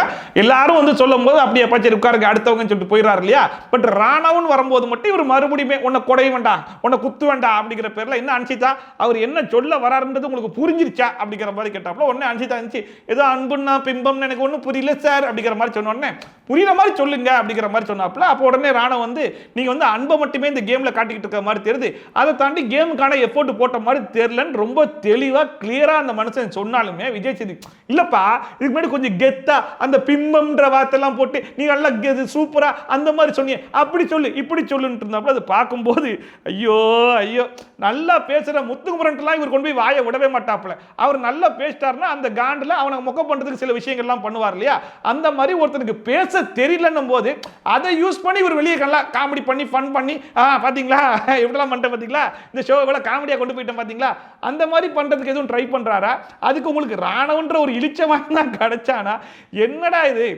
என்கிட்ட சொல்ல ஒரு கெத்தா சொன்னீங்கல்ல, அன்பு காட்டுற ஒரு பிம்பம் மட்டும் தான் நீங்க இல்ல இந்த வீட்டுக்குள்ள இருக்கிற கண்டஸ்டன்ஸ் தான் ராணவனா ரொம்ப இலக்காரமா பாக்குறாங்க. கொஞ்சம் சேஃப் கேம் ஆடணும் அப்படின்னா சரி நம்ம ராணவ பேரை சொல்லிட்டு போயிடலாம் அப்படிங்கிற மாதிரி சொல்லிட்டு ஒரு கேம் ஒன்று ஆடிட்டு இருக்காங்கன்னு சொல்லி பார்த்தா அஸ் அ ஹோஸ்டா இவரும் அதே கேமை தான் ஆடிட்டு இருக்காப்புல. இவருக்கும் கண்டஸ்டன்ஸுக்கும் எந்த விதமான வித்தியாசமும் இல்லைன்ற மாதிரி தான் இருக்கு. அங்க பாருங்க ஒரு வேஸ்ட் பீஸ் வருது, அடி வாங்கறதுன்னு அளவெடுத்து செஞ்சாம இருக்கான். போய் புறா. அண்ட் அடுத்த அன்சிதா வழக்கம் போல ராணுவுக்கு வந்து ஓட்டு போடாதீங்க அப்படிங்கிற மாதிரி சொல்லிட்டு ராணுவ பொறுத்தவரைக்கும் எப்படி தான் இந்த வீட்டுக்குள்ள விட்டாங்கன்னு சத்தியமா எனக்கு தெரியும் இல்ல, பயங்கரமா இரிட்டேட் பண்றான் சார் அப்படிங்கிற மாதிரி சொல்லிட்டு அண்ட் கூடவே இந்த வீட்டுக்குள்ள நிறைய பேருக்கு நிறைய நல்ல நல்ல மூமெண்ட்ஸ் எல்லாம் நடக்கும் சார், அதை கெடுக்கிறதுக்குனே இவன் வரான் சார் அப்படிங்கிற மாதிரி சொன்னாங்க. அதை பார்க்கும்போது வெளியே விஷால் கிட்ட பேசிட்டு உள்ள வந்து அருண் கிட்ட விஷால் என்ன லவ் பண்ணுதா அப்படிங்கிற மாதிரி கேட்டாங்க இல்லையா, அந்த இடத்துல ராணுவ வந்து உள்ள என்ன என்ன அப்படிங்கிற மாதிரி கேட்டுப்பா, அடே போடா இது பிரைவேட்டா பேசிட்டு கொண்டா அப்படிங்கிற மாதிரி சொல்லியிருப்பாங்க. ஸோ அந்த மூமெண்ட்டை கெடுத்துட்டான்றதான் இங்க பதிவு பண்றாங்களோன்ற மாதிரி இருந்துச்சு. நிறைய பேருக்கு வந்து நல்லதா நிறைய மொமெண்ட்ஸ் அது கூட கெடுத்துற மாதிரி தான் அவன் வந்து. அந்த அடுத்த விஷால் இருந்துச்சு பவித்ராக்கு ஓட்டு போடாதீங்க, பவித்ரா ஏதாச்சும் தப்பு பண்றாங்கன்ற மாதிரி அவங்க கிட்ட போய் சொன்னோம் அப்படின்னா கடைசி வரைக்கும் அதை அக்செப்டே பண்ணிக்க மாட்டாங்க. அதனாலேயே பல விஷயத்தை அவங்க கிட்ட சொல்றதே கிடையாது. அதனால அவங்களுக்கு ஓட்டு போடாதீங்க அப்படிங்கிற மாதிரி சொல்லிட்டாப்ல. இது மேல ரொம்ப டஃபா இருக்கும், ஸோ மக்கள் வந்து அவங்களுக்கு ஓட்டு போட வேணாம்னு நான் நினைக்கிறேன். அந்த அடுத்த பவித்ரா இருந்துச்சு அருணுக்கு ஓட்டு போடாதீங்க, அருணை பொறுத்த வரைக்கும் நான் பேசுறது தான் கரெக்ட் அப்படிங்கிற மாதிரி பேசிட்டு இருப்பாப்ல. அதுவே கொஞ்ச நேரம் கழிச்சு தப்புன்னு சொல்லி தெரிஞ்சிச்சுன்னா ஐயோ நான் உடனே ரிலீஸ் பண்ணிட்டேன் அப்படிங்கிற மாதிரி உடனே சாரியும் கேட்டுருவாப்ல. இதெல்லாம் ஏன் பண்றாருன்னா தன்னை வந்து ஒரு நல்லவரா வெளியே காட்டிக்கிறதுக்காக தான் பண்றாப்ல. சோ முழுக்க முழுக்க கொஞ்சம் ஃபேக்கா இருக்கிற மாதிரி தெரியுது, அதனால ஓட்டு போடாதீங்க அப்படிங்கிற மாதிரி சொல்லிட்டாங்க. நல்லவனா நான் வெளில தெரியணும் அப்படின்றதுக்காக ஓட்டு போட வேண்டாம் அப்படின்னு நான் நினைக்கிறேன் சார். அண்ட் அடுத்த சௌந்தர்யா இருந்துச்சு, இந்த வீட்டுக்குள்ள நடிக்கிறவங்களும் இருக்காங்க, பொய் சொல்றவங்களும் இருக்காங்க, நல்ல பேச்சாளர்களும் இருக்காங்க, அவங்க கேம் தான் ஆட முடியுமா தெரியுது, அவங்கள மாதிரி நம்மளால விளையாட முடியாது அப்படிங்கிற மாதிரி முத்துக்குமரன் சௌந்தர்யா பத்தி சில விஷயங்கள் சொன்னார் இல்லையா, அதுக்கான பதிலடி நான் இங்க கொடுத்துறேன் அப்படிங்கிற மாதிரி கொடுத்துட்டு அடுத்த நான் ராணுவுக்கு வந்து ஓட்டு போடாதீங்கன்ற மாதிரி சொல்லுவேன் அப்படிங்கிற மாதிரி சொன்னாங்க. இந்த இடத்துல தான் சௌந்தர்யாவுடைய கேமை நீங்க நல்லா புரிஞ்சிக்கணும். எப்படிப்பட்ட ஒரு கேம் ஆடுறாங்க அப்படின்னா இந்த இடத்துல ராணுவ பொறுத்த வரைக்கும் அந்த வீட்டில் அவன் எப்படியாவது தெரியணுன்ற மாதிரி நிறைய எஃபோர்ட்டை போட்டு அதனால அவனை வந்து அவன் இழந்துருவானோன்ற மாதிரி எனக்கு தோணுது சார். இந்த வீட்டில் இருக்காங்க பார்த்தீங்களா கண்டஸ்டன்ஸ், இவங்க மத்தியில் இருந்து ராணுவ காப்பாற்றணும் அப்படிங்கிறதுக்காக ராணுவுக்கு ஓட்டு போட வேணாம் சார் அப்படிங்கிற மாதிரி சொன்னாங்க. அதை பார்க்கும்போது அதாவது கண்டஸ்டன்ஸ் கிட்ட இருந்து ராணுவ எப்படியாச்சும் காப்பாற்றி வெளியே கூட்டிட்டு போயிருங்க, இங்க இருந்தானா எல்லாருமே சேர்ந்து அவனை சொல்லி சொல்லி அடிச்சு அவனை நாஸ்தி ஆக்கிடுவாங்க, அதனால அவனை காப்பாற்றணும் அப்படின்னா இந்த வீட்டில இருந்து வெளியே எடுங்க, ஒரு நல்ல எண்ணத்துல சொல்றேன் அப்படிங்கிற மாதிரி பேசிட்டு இருந்தாங்க. அதை பார்க்கும்போது ராணுவ இந்த வீட்டுக்குள்ள எதெல்லாம் பண்றானோ அதெல்லாம் ஈக்குவலா பண்ற இன்னொரு ஆள் யாருன்னு சொல்லி கேட்டீங்கன்னா சௌந்தர்யா தான். ஸோ அந்த மாதிரி இறக்க குணம் பட்டு மக்கள் வெளியே எடுக்கணும் அப்படின்னா ராணுவை எடுக்கிறதுக்கு முன்னாடி சௌந்தர்யாவை தான் வெளியே எடுக்கணும். இவங்களை மத்தியில காப்பாத்துங்க அப்படின்றதுக்காக ராணுவுக்கு ஓட் போடாதீங்க அப்படின்னு நான் சொல்ல விரும்புறேன். அப்ப விஜய் சேதுபதி ராணவ கிட்ட சரி ஓகே ராணவ கிட்ட கிளியர் பண்ணிடுவோம் அப்படின்னு சொல்லிட்டு ராணவ கிட்ட இதுதான் ஒரிஜினல் ராணவா அப்படின்னு கேட்கும்போது இல்ல சார் அப்படிங்கிற மாதிரி சொல்லிட்டாப்ல. அப்ப கேமுக்காக தான் எல்லாத்தையுமே பண்ணிட்டு இருக்கேன்னு சொல்லி கேட்கும்போது ஆமா சார் அப்படிங்கிற மாதிரி ரொம்ப வெளிப்படையாவே அக்செப்ட் பண்ணிட்டாப்ல. அப்ப இது கேமுக்காக தான் விளையாடுறீங்க? ஆமா சார் கேமுக்காக. Okay okay sir. அந்த விஜய் சேதுபதி பிரேக் விட்டு போன உடனே ராணவ கிட்ட உன்னுடைய நேர்மையை நான் பாராட்டுறேன், அதே மாதிரி உனக்காக ஸ்டாண்ட் பண்ண சௌந்தர்யாவையும் நான் பாராட்டுறேன் அப்படிங்கிற மாதிரி ரெண்டு பேரையும் பாராட்டினாப்ல. அதை பார்க்கும்போது முத்துக்குமரன் நல்ல கேம் ஆட கத்துக்கிட்டாரா அப்படிங்கிற மாதிரி தான் இருந்துச்சு. அதுக்கப்புறம் முத்துக்குமரன் போயிட்டு ராணவ சொல்றாப்ல நீ ஜெயிக்கணும்ன்ற மாதிரி தான் நாங்களும் ஆசைப்படுறோம், பட் இது எங்க தப்பா போய் முடிஞ்சிடும்ன்ற மாதிரி நாங்க எல்லாருமே பயப்படுறோம்டா அப்படிங்கிற மாதிரி சொல்லிட்டதாப்ல. அதை பார்க்கும்போது இல்ல எல்லாருமே இங்க கேம் ஆடுறதுக்காக தான் வந்திருக்கீங்க, எல்லாரும் ஆளுக்கு ஒரு கேம் ஆடுறீங்க, அதே மாதிரி ராணவ் ஒரு குழப்பமான ஒரு லூசுத்தனமான ஒரு கேவலமான ஒரு கேமே ஆடுறான்னு வச்சுக்கோங்களேன், அதை அவன் பாட்டு விளையாடிட்டு போட்டோம், அவன் பாட்டு ஆடிட்டு அவன் பாட்டு வெளியே போயிடுவான் அப்படிங்கிற மாதிரி நீங்கெல்லாம் கண்டுக்காம விட்டுட்டாலே அவன் காணாம இல்ல எப்பயோ வெளியே கூட போயிருப்பான். ஆனா நீங்க சௌந்தர்யாக்கு எந்த அளவுக்கு ஒரு அட்டென்ஷன் கொடுத்துட்டீங்களோ அதே அதே மாதிரியான ஒரு அட்டென்ஷனை இப்ப ராணவுக்கும் நீங்க மறுபடியும் கொடுக்குறீங்க. நீங்க எல்லாரையும் ராணவ வந்து கொஞ்சம் இலக்காரமா பாக்குறீங்க. இப்படிப்பட்ட கேமை வச்சு அவன் கடைசி வரைக்கும் வந்துருவானோ அப்படிங்கிற மாதிரி நீங்க பயந்துகிட்டு சில விஷயங்கள்லாம் பண்றீங்க பாத்தீங்களா? அதுதான் ராணுவுக்கு சப்போர்ட்டா இருக்கு. அதனால தான் ராணுவ இவ்வளவு நாள் சஸ்டெயின் பண்ணி இவ்வளவு ஓட்ட வாங்கி வந்துகிட்டே இருக்காப்ல. நான் எவ்வளவு ஸ்ட்ராங்கா இருக்கேன்னு எனக்கு தெரியும்ல, தெரிஞ்சவனுக்கு அதையும் போட தெரியும். அவ்வளவுதான். இன்னும் பக்கம் தீபக் போயிட்டு ரயன்ட்ட யார சொன்னா சேஃபா இருக்குன்ற மாதிரி யோசிச்சு ரயன் சொல்லி விட்டு போயிட்டான்டா அப்படிங்கிற மாதிரி சொல்லும்போது ரயன் சொன்னா நான் அப்படி சேஃபா சொல்லணும்னு நினைச்சேன்னா ராணுவ பேரெல்லாம் சொல்லிருக்கணும் அப்படிங்கிற மாதிரி ரயனுமே ரொம்ப ஓப்பனா சொல்றாப்ல. சோ இந்த வீட்டுக்குள்ள யாரெல்லாம் வந்துட்டு சரி ஓகே மத்தவங்கள சொன்னா நம்மளுக்கு பிரச்சனை ஆகும், இல்ல நாமினேஷன்ல நம்ம பேரை சொல்லுவாங்க. சோ நம்மளுக்கு ஈஸி டார்கெட் ராணுவ. ஒரு சேஃப் கேம் ஆடணும் அப்படின்னா நம்ம ஈஸியா ராணுவ பேரை சொல்லிட்டு போயிடலாம். அவன் தான் மறுபடியும் வந்து நம்ம கிட்ட கேட்க மாட்டான் அப்படிங்கிற மாதிரி ஒரு கேம் ஆடணும். சோ அதுதான் சேஃப் கேம் அப்படிங்கிறது ரயனே அக்செப்ட் பண்ணிக்கிட்டாப்ல. யார சொன்னா சேஃபா இருக்கும் தீபக் அண்ணா சேஃபான ஆனவ தான் சொல்லிருக்கணும். அண்ட் அடுத்த ராணுவ போயிட்டு முத்துப்பட்டு சரியான கேள்வி ஒன்று கேட்டாப்ல. சௌந்தர்யா வந்து நான் தெரியுதுக்காக பண்றேன்ற மாதிரி சொல்றா இல்லையா? அப்படி பார்த்தா சௌந்தர்யா தான் இந்த வீட்டுக்குள்ள தெரியுதுக்காக நிறைய பண்றாடா. இந்த வீட்டுல கொடுத்த ரியாக்ஷன்லாம் அவங்க வீட்டார்கள் வந்து இப்படிப்பட்ட ரியாக்ஷன் அவங்க வீட்டுல பார்த்ததே இல்லைன்ற மாதிரி சொல்றாங்க. அப்ப யாரு பண்றான்ற மாதிரி நீயே யோசிச்சுக்கோ அப்படிங்கிற மாதிரி சொன்னா கூட மறுபடியும் முத்துப்பட்டு என்ன சொல்றாப்ல அப்படின்னா இங்க பாரு ராணவா இல்லன்றதை நீயே அக்செப்ட் பண்ணிக்கிட்ட. சோ நீ வந்து இதுக்கப்புறம் ராணவ காட்டுறதுக்கு ட்ரை பண்றா அப்படிங்கிற மாதிரி சொன்னாப்ல. அப்பயுமே ராணவ என்ன சொன்னாப்ல அப்படின்னா இங்க இருக்கவங்க எல்லாம் வந்துட்டு வெளியே போனா கான்டாக்ட்ல கூட இருக்க மாட்டாங்க. அண்ட் இப்போ கூட வந்து என் மேல அக்கறை இருக்கிற மாதிரி எல்லாரும் பேசுறாங்க பாத்தியா, அது கூட எனக்கு கேம் தான் தோணுது அப்படிங்கிறது ரொம்ப ஓப்பனாவே சொல்லிட்டாப்ல. அக்கறை இல்ல நான் நினைக்கிறேன், அவங்களோட கேம் தான் நான் நினைக்கிறேன். வச்சுக்கலாம். அண்ட் கடைசியா முத்துப்பட்டு என்ன சொன்னாப்ல அப்படின்னா மத்தவங்கள பத்தி எனக்கு தெரியாது, நான் அக்கறையில சொல்றேன், இதுக்கப்புறம் உண்மையான ராணவ காட்டுறதுக்கு நீ முயற்சி பண்ணு, அதுதான் நான் சொல்லுவேன். அண்ட் நீ நினைக்கிறது சரியாவும் இருக்கலாம், ஆனா அதுதான் சரியான்னு சொல்லி கேட்டா எனக்கு தெரியல அப்படிங்கிற மாதிரி சொல்லிட்டாப்ல. நீ நினைக்கிறது சரியா இருக்கலாம், சரியா இருக்கு அப்படின்னா எனக்கு தெரியல. இவங்க எல்லாருமே சேர்ந்து ராணாவை இப்படி ட்ரீட் பண்ற விதத்தெல்லாம் வச்சு பார்க்கும்போது விஷ்ணு வீட்டுக்குள்ள வந்திருக்கும் போது ஒரு டிப் ஒன்று சொல்லிட்டு போயிருப்பாப்ல. அவனை சும்மா விட்டா கூட அவன் காணாம போயிடுவான், ஆனா நீங்க எல்லாருமா சேர்ந்து ஒன்று பண்றீங்க பாத்தீங்களா, அதனால தான் அவன் ஜெயிக்க போறான் அப்படிங்கிற மாதிரி சொல்லியிருப்பாப்ல. அதை தான் தொடர்ந்து பண்ணிட்டு இருக்காங்க. அதவே எடுக்கிற முடிவெல்லாம் நமக்கு சாதகமா தான் இருக்கு. அடுத்த சரி ஓகே நம்ம எவிக்ஷனுக்கு போயிடலாம் அப்படின்னு சொல்லிட்டு நேற்று ஜெஃப்ரிக்கெல்லாம் எடுத்த உடனே கார்டை காமிச்சிட்டார் இல்லையா? பட் இன்னைக்கு வந்து யார் வெளியே போவான்ற மாதிரி கேட்டாங்க. எல்லாருமே சேர்ந்து மேக்ஸிமம் வந்து ராணுவ பேரை வந்து சொன்னாங்க. சரி ஓகே உங்களோட ஒப்பீனியன் ராணுவ, பட் மக்களுடைய ஒப்பீனியன் சொல்லிட்டு அன்ஷிதாவுடைய கார்டை காமிச்சிட்டு எப்படிமா நேத்தே இதை கெஸ் பண்ண அப்படின்னு சொல்லி கேட்டா அதுக்கு மறுபடியும் சார் அம்மா சார் ஜெஃப்ரிக்கு வந்து பையன் சார் அந்த மாதிரி ஒரு ஃபீலிங் சார் அப்படிங்கிற மாதிரி ஆரம்பிச்சாங்க. அம்மா சாமி போதுமா, நீ வந்து எல்லாருக்கும் பாய் சொல்லிட்டு வாமா நம்ம ஸ்டேஜ்ல பேசிக்கலாம்னு சொல்லிட்டு கிளம்பிட்டாரு. எல்லாரும் பாய் சொல்லிட்டு வரீங்களா? வேற சார். ஓகே வாங்க. அந்த அன்ஷிதா எவிக்டட் அப்படிங்கிற விஷயம் தெரிஞ்ச உடனே பவித்ரா மட்டும் தான் எமோஷன் ஆகி அழுதுட்டு இருந்தாங்க. இன்னொரு பக்கம் விஷால பார்க்கும்போது அவர் தான் யோசிச்சுக்கிட்டு இருந்தாப்ல. இதுக்கப்புறம் இந்த மண்டே நாமினேஷன்ல போயிட்டு ஒருத்தரை நாமினேட் பண்ணி அதுக்கப்புறம் டைரக்ட் நாமினேஷன் அது இது எல்லாம் வேஸ்ட் போல இருக்கு. நம்ம ஒரு ஆள்கிட்ட க்ளோஸ் ஆனா மட்டும் போதும், ஆட்டோமேட்டிக்கா மக்கள் வெளியே தூக்கிடுவாங்க போலயே அப்படிங்கிற மாதிரி யோசிச்சுட்டு இருந்த மாதிரியே தான் இருந்துச்சு. முடியல.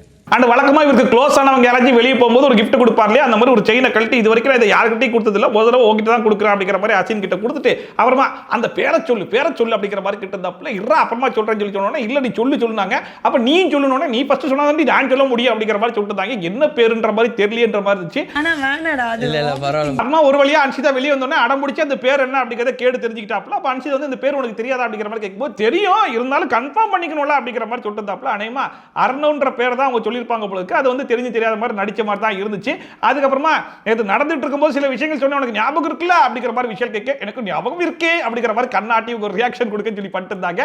அண்ட் ஃபைனலா அன்ஷிதா வெளியே போறதுக்காக நம்ம ஜாக்லின் பவித்ரா அவங்க ரெண்டு பேர் சேர்ந்து பாட்டெல்லாம் பாடிட்டு கடைசியா அந்த அவார்டை உடைக்கிறதுக்கு முன்னாடி சில விஷயங்கள் ஷேர் பண்ணாங்க. அதாவது எனக்கு பிடிச்ச விஷயங்கள் கையை விட்டு ஈஸியா போயிடும், ஆனா கடைசியா இந்த அவார்டு தான் எனக்கு பிடிச்சிச்சு, இதுக்கப்புறம் எனக்கு பிடிச்சதெல்லாம் கிடைக்கும்னு சொல்லிட்டு அந்த அவார்டை வந்து உடைச்சாங்க. அதை பார்க்கும்போது கடைசியா இந்த வீட்டுக்குள்ள இவங்களுக்கு ரொம்ப பிடிச்ச விஷயம் விஷாலா தான் இருந்திருக்கு. சோ விஷால் வெளியே போனதுக்கு அப்புறம் இவங்களுக்கு கிடைக்க போதா இல்லையா, பிம்பிளிக்கு பிலாப்பியா அப்படிங்கறதெல்லாம் வெயிட் பண்ணி தான் பார்க்கணும் அப்படிங்கிற மாதிரி இருந்துச்சு.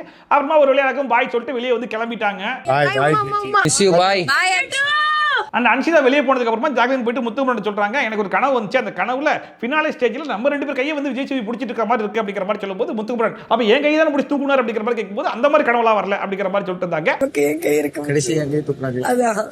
அப்படியே இன்னொரு பக்கம் மஞ்சரி வந்து ரயன் சொல்லிட்டு இருக்காங்க அந்த ரூமுக்கு போறவங்க எல்லாம் எவிக்டாய் வெளியே போயிட்டு இருக்காங்க, அதை நீ பாத்தியா அப்படிங்கிற மாதிரி கேட்டு இருந்தாங்க. அதுக்கு ரயனும் ஆமா அதை சொன்னா மூட நம்பிக்கைன்னு வர சொல்லிடுறாங்கன்ற வர சொல்லிட்டு இருக்காங்க. அடே உண்மையிலேயே அது மூட நம்பிக்கை தான்டா, அதாவது அந்த ரூமுக்கு போறவங்க எல்லாம் வெளியே போக மாட்டாங்க, அவங்க கேம் அவங்களே ஸ்பாயில் பண்ணிட்டா மட்டும்தான் அவங்க வீட்டை விட்டு விட்டு வெளியே வருவாங்கன்றது கூட புரியாம விளையாடிட்டு இருக்கியான்ற மாதிரி தான் இருந்துச்சு. அண்ட் கூடவே மஞ்சரி சொல்றாங்க இந்த வீட்டுக்குள்ள கேங்குன்ற மாதிரி சொல்லிக்காம கேங்குள்ள இருந்தாங்க பாத்தியா, அவங்க தான் ஒரு ஆளா வெளியே போயிட்டு இருக்க மாதிரி தெரியுது அப்படிங்கிற மாதிரி சொன்னாங்க. அதை பார்க்கும்போது இந்த ரஞ்சித், சத்யா, அன்ஷிதா இவங்க எல்லாருமே அருண் அண்ட் விஷால் இந்த கேங்கோட க்ளோஸா இருந்தவங்க. ஆனா அந்த கேங் தான் அப்படிங்கறத வெளிப்படையா சொல்லிக்க மாட்டாங்க இல்லையா, அதனால அவங்க வெளியே போயிட்டாங்க. சோ அந்த கேங்ல இருந்தா ஒரு ஆளா வெளியே போயிட்டு இருக்காங்க. அடுத்ததா விஷாலும் அருணும் வெளியே போறதுக்கு அதிகமான சான்சஸ் இருக்கலாமோ அப்படிங்கிற கெஸ்ட்ல சொன்ன மாதிரி தான் இருந்துச்சு. இங்க கேங்னு சொன்னாங்க, பட் மெஜாரிட்டியா ஃபார்ம் ஆயிருந்த கேங் தான் சீக்கிரமா அப்புறமா சௌந்தர்யா எப்படி ராணா விட்டு ரொம்ப ஓப்பனாவே அக்செப்ட் பண்ணிட்டு பத்தி நான் கேமுக்காக தான் பண்றேன் அப்படிங்கிற மாதிரி அது ரொம்ப சூப்பரா சமடா அப்படிங்கிற மாதிரி பயங்கரமா பாராட்டி தள்ளிட்டு அண்ட் கூடவே அங்க சொன்ன விஷயத்தை மறுபடியும் ரெஜிஸ்டர் பண்றாங்க. அதாவது நீ கேமுக்காக பண்ற, நீ வெளியே காட்டினுக்காக பண்ற, நீ பயங்கரமா போராடுற அப்படிங்கிறதுல எனக்கு தெரியுது. பட் இவங்க மத்தியில இருந்து உன்னை காப்பாற்றணும் அப்படிங்கிறத அந்த இடத்துல சொன்னேன். அது மட்டும் இல்லாம முத்து வந்து மத்தவங்க கான்ஃபிடென்ட்டை உடைப்பான் அப்படிங்கிற மாதிரி சொல்லி சொன்ன பாத்தியா, பட் அது முத்து மட்டும் கிடையாது, வீட்டில் இருக்கிற பல பேர் அதை பண்ணுவாங்க. பட் இருந்தாலும் உன்னோட கான்ஃபிடென்ட் நீ விட்டுறாத அப்படிங்கிற மாதிரி பயங்கரமா மோட்டிவேட்லாம் பண்ணிருந்தாங்க. அதை பார்க்கும்போது இப்போ என்னமா நீ வந்து ராணவ் பண்ற விஷயத்துக்கு சப்போர்ட் பண்றியா இல்ல ஏன்டா ராணவ் இப்படி பண்ற அப்படிங்கிற மாதிரி கேட்கறியா என்னன்னே ஒன்று புரியலையே. மற்ற இடத்துல எல்லாம் வேற மாதிரி பேசுனா வீக்கெண்ட் எபிசோட் வரும்போது வேற மாதிரி பேசுறியே, ஒரே குழப்பமா இருக்கே மாற்ற மாதிரி தான் இருந்துச்சு. ஒருவேளை சௌந்தர்யாவும் ராணவும் இந்த வீட்டில் ஆடக்கூடிய கேம் வந்து வேற வேற கேம்லாம் கிடையாது, ரெண்டு பேரும் ஒரே கேம் தான் இந்த வீட்டுக்குள்ள ஆடிட்டு இருக்காங்கன்றத பல பேர் வந்து சொல்லிட்டு போயிட்டாங்க இல்லையா. அதனால சௌந்தர்யா சரி ஓகே அவனை என்கரேஜ் பண்ணாதான் நம்மளையும் சேர்த்து என்கரேஜ் பண்ற மாதிரி இருக்குன்றதுனால பேசிட்டு இருக்காங்கனாலும் தெரியல, வேற மாதிரி தெரிஞ்சிருக்கும். அக்செப்ட் பண்றதே ஒரு பெரிய தைரியம்ன்ற. அண்ட் ஒன்ஸ் அன்சிதா ஸ்டேஜுக்கு வந்தோம் சரி ஓகேமா ஃபர்ஸ்ட் உடைய பயண வீடியோ பார்த்தலாம் அப்படிங்கிற மாதிரி பயண வீடியோ போட்டு விட்டாங்க. அந்த பயண வீடியோல விஷாலுடைய போர்ஷனே கட் பண்ணி தூக்கிட்டாங்க, அதெல்லாம் காட்டவே இல்லை, எதனால கட் பண்ணாங்கன்னு தெரியல. அண்ட் ஒன்ஸ் அந்த பயண வீடியோ முடிஞ்ச உடனே அன்சிதா சொல்றாங்க நான் அன்பை எதிர்பார்த்து தான் உள்ள வந்தேன், வெளியே வந்த அப்புறம் என்னோட அன்பு கிடைச்ச மாதிரி இருக்கு அப்படிங்கிற மாதிரிலாம் சொல்லிட்டு இருந்தாங்க. எனக்கு வந்து ஒரு லைஃப் லெசன் சார் அப்படிங்கிறலாம் பேசிட்டு இருந்தாங்க. சரி ஓகேமா ஃபர்ஸ்ட் ஹவுஸ்மேட்ஸ் கிட்ட பேசிடலாமா அப்படிங்கிற மாதிரி உள்ள போடனே பவி விஷு அப்படிங்கிற மாதிரி கத்திட்டு இருந்தாங்க. அண்ட் விஜய் ஸ்ருதி கட்டி பிடிச்சி Jacqueline this is for you அப்படி சொல்லிட்டு ஜாக்லின் தான் வெறுப்பேத்திட்டு இருந்தாங்க. Jack this is for you. And இந்த வாட்டி விஷால் என்ன சொல்ல போறாரு அப்படிங்கிற மாதிரி நான் ரொம்ப எதிர்பார்த்திருந்தேன். நீ காமிச்ச ஃபீலிங்ஸ்லாம் ஜென்யூன் தான், அதை நான் எக்ஸ்பெக்ட் பண்றேன் அப்படிங்கிற மாதிரி எதுவும் சொல்லிடுவாரோ அப்படிங்கிற மாதிரி பார்க்கும்போது அவர் பேசின விஷயத்தை மாத்தாம அப்படியே சொன்னாப்ல, உனக்கு லைஃப்ல எந்த ஒரு பிரச்சனையா இருந்தாலும் நான் வந்து நிப்பேன் அப்படிங்கிற மாதிரி சொன்னாப்ல. அண்ட் ஐ மிஸ் யூ அப்படிங்கிற மாதிரி சொன்னோன்னே எனக்கு தெரியும் அப்படிங்கிற மாதிரி சொன்னாங்க. அண்ட் நீ எதை பத்தி யோசிக்காத நான் வெளியே வந்து பாத்துக்கிறேன் அப்படிங்கிற மாதிரிலாம் விஷால் சொல்லிட்டு இருந்தாப்ல. அதெல்லாம் பார்க்கும்போது என்ன சொல்ல வராருன்றது ஒன்றும் புரியலன்ற மாதிரி தான் இருந்துச்சு. நமக்கே இவ்வளவு குழப்பமா இருக்குன்னா அன்ஷிதாக்கு எவ்வளவு குழப்பமா இருக்குன்றதெல்லாம் யோசிச்சுக்கோங்க. அண்ட் வெளியே வந்ததுக்கு அப்புறம் இது எப்படிப்பட்ட குழப்பமா மாறப்போகுது அப்படிங்கிறதையும் நம்ம பொறுத்திருந்து தான் பார்க்கணும். உன் லைஃப்ல எதுனாலும் நான் வந்து நிப்பேன். ஐ மிஸ் யூ, நிஜமாலே ஐ மிஸ் யூ லாட். ரொம்ப ஃபைனலா அன்ஷிதா போறதுக்கு முன்னாடி நான் ஒரு திருக்குறள் சொல்றேன் அப்படின்னு சொல்லிட்டு தீயினால் சுட்ட பொண்ணு உள்ளாரும் ஆறாதே நாவினால் சுட்ட விடு, அதனால வார்த்தைகளை மட்டும் கொஞ்சம் பார்த்து கவனமா விடுங்கடா அப்படின்னு சொல்லிட்டு இவங்க இந்த வீட்டில் இருக்கும்போது ஃபாலோ பண்ணாத விஷயத்தெல்லாம் அடுத்தவங்க ஃபாலோ பண்ணுங்கடா அப்படிங்கிற மாதிரி அட்வைஸா சொல்லிட்டு போனாங்க. பட் இருந்தாலும் பரவாயில்ல ஒரு நல்ல அட்வைஸா தான் இருக்கு அப்படிங்கிற மாதிரி இருந்துச்சு. ஒன்ஸ் அன்ஷிதா கிளம்பின உடனே அடுத்த விஜய் சேதுபதி வந்துட்டு சரி ஓகேப்பா நெக்ஸ்ட் டிக்கெட் டு ஃபினாலே தான், நீங்க தான் டாப் 10 கண்டஸ்டன்ஸ், உங்களுக்குள்ள யாராச்சும் வந்து நம்ம எப்படி டாப் 10க்கு வந்தோம் நம்மளாம் வேலைக்காக மட்டுமே கிளம்புறேன்னு நினைச்சா கூட சொல்லுங்க, இப்போ கூட அமுச்சு விட்டுலாம் அப்படிங்கிற மாதிரிலாம் சொல்லிட்டு அதுக்கப்புறம் ஒரு பொட்டியில இருந்து டிக்கெட் ஃபினாலே அந்த கோல்டன் டிக்கெட் இருக்கும் இல்லையா அதெல்லாம் எடுத்து காமிச்சிட்டு இருந்தாப்புல. அண்ட் இந்த டிக்கெட் ஃபினாலே யார் ஜெயிக்க போறீங்க அப்படிங்கிறது தெரியல, யார் ஜெயிக்க போறீங்கிறது தெரிஞ்சுக்கிறதுக்கு நான் ரொம்ப ஆர்வமாக இருக்கேன். அண்ட் இந்த விட்டு கொடுக்குறது ஃப்ரெண்ட்ஸ் இந்த மாதிரிலாம் தூக்கி ஓரமா வச்சுட்டு கேமை கொஞ்சம் ஜென்யூனா விளையாடுங்க அப்படிங்கிற மாதிரி சொன்னாப்புல. அண்ட் கூடவே சரி ஓகே நான் உங்களெல்லாம் நெக்ஸ்ட் இயர் சந்திக்கிறேன் அப்படிங்கிற மாதிரி காமெடிலாம் பண்ணிட்டு கிளம்பிட்டாப்புல. ஓகே நான் உங்க எல்லாரையும் அடுத்த வருஷம் சந்திக்கிறேன். எல்லாருமே டிக்கெட் ஃபினாலே அடுத்த வாரம் விளையாட போறோம், யார் ஜெயிக்க போறாங்க அப்படிங்கிற மாதிரி சந்தோஷத்தில் இருக்கும்போது நம்ம விஷால் மட்டும் அந்த அவார்டை உடச்சிட்டு போனாங்க இல்லையா அசின், அதுல இருந்து ஒரு துண்டு எடுத்து போய் டிராயர்ல வச்சிருந்தாப்புல. ஸ்டோர் ரூம்ல அசின் பேரை பார்த்து ஐ மிஸ் யூ அப்படிங்கிற மாதிரி சுட்டிருந்தாப்புல. வெளியே வந்து அருண் கிட்ட வெளியே மக்கள் பயங்கரமான சப்போர்ட்லாம் கொடுத்தாங்க. அப்புறம் எப்படி அசினை வெளியே எடுத்தாங்க அப்படிங்கிற மாதிரி கிட்டந்தாப்புல. அதை பார்க்கும்போது வெளியே மக்கள் சப்போர்ட் கொடுத்தாங்கன்றதை எப்போ சொன்னோம் யாரு சொன்னாங்க என்னடா இது ஒன்றும் புரியலையே அப்படிங்கிற மாதிரி தான் இருந்துச்சு. அண்ட் அதுக்கப்புறமா அந்த டாபிக் அப்படியே டிக்கெட் ஃபினாலேக்கு வருது. அப்போ அருண்லாம் வந்து பார்த்தீங்கன்னா லாஸ்ட் சீசனுடைய டைட்டிலுடைய பாய் ஃப்ரெண்ட் இவர். அப்போ பிக் பாஸ் ஷோவை எந்த அளவுக்கு ஃபாலோ பண்ணிருக்கணும். ஆனா இந்த விஷால் வந்து ஒரு டவுட்ல அந்த டிக்கெட் ஃபினாலே வின் பண்ணிட்டா என்ன நடக்கும் அப்படிங்கிற மாதிரி அருண் கேட்கும்போது அருண் சொல்றாப்ல ஒரு கை கன்ஃபார்ம் அந்த டிக்கெட் ஃபினாலே வின் பண்ணிட்டாலே ஸ்டேஜில் போய் நின்றலாமா, ஒன்னு ஒரு ரன்னர் அப் இல்லைனா வின்னர் அப்படிங்கிற மாதிரி பேசிட்டு இருக்காப்ல. அதை பார்க்கும்போது போன சீசன்ல யார் டிக்கெட் ஃபினாலே வின் பண்ணது விஷ்ணு, அவர் போய் ஸ்டேஜில் நின்றாரா, அவர் ரன்னர் அப்பா இல்ல வின்னரா, என்னையா பேசிட்டு இருக்க. இத்தனைக்கு இவர் வந்து போன சீசன் டைட்டிலுடைய பாய் ஃப்ரெண்ட் வேற. டிக்கெட் ஃபினாலே வாங்கிட்டா அதுல ஒரு கை நீ. அந்த மந்திரி முத்துக்குமரன் சாப்பிட்டு போது மந்திரி சொன்னாங்க நம்ம ரெண்டு பேரும் ஸ்டேஜில் நிக்கணும்டா அப்படிங்கிற மாதிரி சொன்ன உடனே முத்துக்குமரன் நான் அதை யோசிச்சிருக்கேன் அப்படிங்கிற மாதிரி சொன்னாப்ல. உடனே ஜாக்லின் அங்கே முறைக்க ஆரம்பிச்சிட்டாங்க, நான் அப்போ சொல்லிட்டு இருந்தாலும் உன் பேரா அப்படிங்கிற சொன்னேன், இல்லை நம்ம ரெண்டு பேரும் நிற்கிறத பற்றி நான் யோசிச்சிருக்கேன் அப்படிங்கிற மாதிரி சமாளிச்சுட்டு இருந்தாப்ல. ஜாக்லின் சொன்னாங்க ரொம்ப மனசார சொல்கிறேன், ஒன்று அந்த கப்பை நான் ஜெயிக்கணும், நான் நான் இல்லைன்னா நீ தான் ஜெயிக்கணும் அப்படிங்கிற மாதிரி சொன்னா ரயன் முறைச்சிட்டு இருந்தான். ரயன் நான் எஃபோர்ட் போட்ட அளவுக்கு முத்துக்குமரன் போட்டுக்கான்ற மாதிரி தோணுதுடா, அதனால சொன்னேன்டா அப்படிங்கிற மாதிரி சொல்லிட்டு இருந்தாங்க. ஆனா இதே ஜாக்லின் இதுக்கு முன்னாடி கோவா கேங்ல இருக்கும்போது இந்த கோவா கேங்ல இருக்கிற 4 பேர்ல ஒரு ஆள் ஜெயிக்கணும்ன்ற மாதிரி நான் யோசிக்கிறேன் அப்படிங்கிற மாதிரி சொல்லிட்டு இருந்தாங்க. இப்போ கோவா கேங் விட்டு வெளியே வந்தோடனே முத்துக்குமரன் ஜெயிக்கணும்ன்ற மாதிரி நினைக்கிறாங்க இல்லையா, அதுதான் ரயன் கொஞ்சம் இடிச்சிருக்கும்னு நினைக்கிறேன். நீ தம்பி தான் எனக்கு ரொம்ப பிடிக்கும். அப்புறம் விஷால் வந்து மஞ்சரியை பார்த்து சாப்பிட்டீங்களா அப்படிங்கிற மாதிரி கேட்டாப்ல, அதுக்கு மஞ்சரி வந்து சாப்பிட்டேன், இடியாப்பம் வித் சர்க்கரை கிச்சன் இன்சார்ஜ் அப்படிங்கிற மாதிரி சொன்னோடனே முத்துக்குமரன் ஓ திருடி சாப்பிட்டு வந்தியா, யார்கிட்ட கேட்டு எடுத்த அப்படிங்கிற மாதிரி காமெடியா தான் ஸ்டார்ட் பண்ணாப்ல. போக போக தெரிஞ்சு முத்துக்குமரன் கொஞ்சம் சீரியஸாவே பேசுறாப்ல அப்படின்னு சொல்லிட்டு, ஏன்னா கிச்சன் இன்சார்ஜ் கிட்ட கேட்காம எடுக்கக்கூடாது அப்படிங்கிற ரூல் தான் இது வரைக்கும் இருந்திருக்கு. பட் இப்போ கிச்சன் இன்சார்ஜா இருக்கிறது வந்து விஷால் தான் இல்லையா, ஸோ விஷால் கிட்ட கேட்காம நீ எப்படி எடுத்து சாப்பிட்ட அதுக்கப்புறம் வந்து சொல்றியா இது ஓகே தானா, ஏன்னா இப்படி ஒரு ஃபார்மட் இருக்கு அப்படிங்கிறது எனக்கு தெரியாது அப்படிங்கிற மாதிரி சொல்லும்போது விஷால் சொல்றாப்ல நான் கிச்சன் இன்சார்ஜ் இருக்கும்போது உனக்கு தெரிஞ்சுக்க வேணாமா அப்படிங்கிற மாதிரி சொல்லிட்டுக்காப்ல. அண்ட் மஞ்சரியுமா என்னென்னமோ சொல்லி சமாளிக்காங்க, கேப்டன் இல்லல்ல அப்படிங்கிற மாதிரி சொல்றாங்க. அண்ட் கிச்சன் இன்சார்ஜ்லாம் இப்படி தான் இருந்துச்சு அப்படிங்கிற மாதிரி கிடையாது. அண்ட் இந்த வார்த்தை பொறுத்த வரைக்கும் கிச்சன் இன்சார்ஜ் அப்படி ஃபாலோ பண்ணலையே அப்படின்னு சொல்லிட்டு எக்கச்சக்கமான விஷயத்தை சொல்லும்போது கடைசியில் முத்துக்குமரன் கேட்டாப்ல இது யாருக்கெல்லாம் தெரியும் கேட்டா குக்கிங் டீம்ல இருக்கிற 5 பேருக்கு மட்டும் தான் தெரியும், மற்றவங்களுக்கு தான் தெரியாது. அப்போ இது அன்ஃபேர் இல்லையா அப்படிங்கிற மாதிரி முத்துக்குமரன் கேட்டாப்ல. உண்மையிலேயே ஒரு நியாயமான கேள்வி தான், ஏன்னா அது தெரிஞ்சிருந்தா இவருமே சக்கரை எடுத்து போட்டு சாப்பிட்டு வந்திருப்பாரு. குக்கிங் டீம்ல இருக்கிறவங்களுக்கு மட்டும் தெரிஞ்சதுனால அவங்க மட்டும் இந்த பெனிஃபிட்டை யூஸ் பண்ணிக்கிறாங்க, மற்றவங்களாம் அதை யூஸ் பண்ணவே இல்லையே. அந்த சக்கரை அடுத்த வாரத்துக்கு இருக்கிறதுலாம் ஓகே தான், பட் இந்த வாரத்தில் அது எல்லாருக்கும் சமமா போகலையே அப்படிங்கிற மாதிரி கேட்டாப்ல. அது ஒரு நியாயமான கேள்வியா தான் இருந்துச்சு. நீ சக்கரை கேட்டா நான் தருவேன், 12 பேர்ல 5 பேருக்கு மட்டும் தான் தெரிஞ்சிருக்கு, மீதி இருக்கிற 7 பேருக்கு தெரியவே இல்லை. இன்னொரு பக்கம் ராணோ போயிட்டு விஷால் கிட்ட ஜாக்லின் சொன்ன விஷயம் உனக்கு எதிராக ஹர்ட் ஆச்சு அப்படிங்கிற மாதிரி கேட்கும்போது இல்லடா இந்த மாதிரி ஒரு 4-5 பேர் முன்னாடி வச்சு விளையாடுறன்ற மாதிரி சொன்னா பார்த்தியா, அது வந்து எனக்கு வந்து அக்செப்ட் பண்ணிக்க மாட்டேன்ற மாதிரி தான் இருந்துச்சு. ஹர்ட் எல்லாம் ஆகல, நான் அப்படிப்பட்ட ஒரு கேம் எல்லாம் ஆடல, நான் வந்து பொது இடத்துல சொல்லாம பின்னாடி வந்து சொல்லுவேன், அது இன்ஃப்ளூயன்ஸ் ஆயிடுச்சுன்ற மாதிரி சொல்றாங்க, எனக்கு என்னமோ அப்படி தோணல அப்படிங்கிற மாதிரி சொல்லிட்டு இருந்தாப்ல.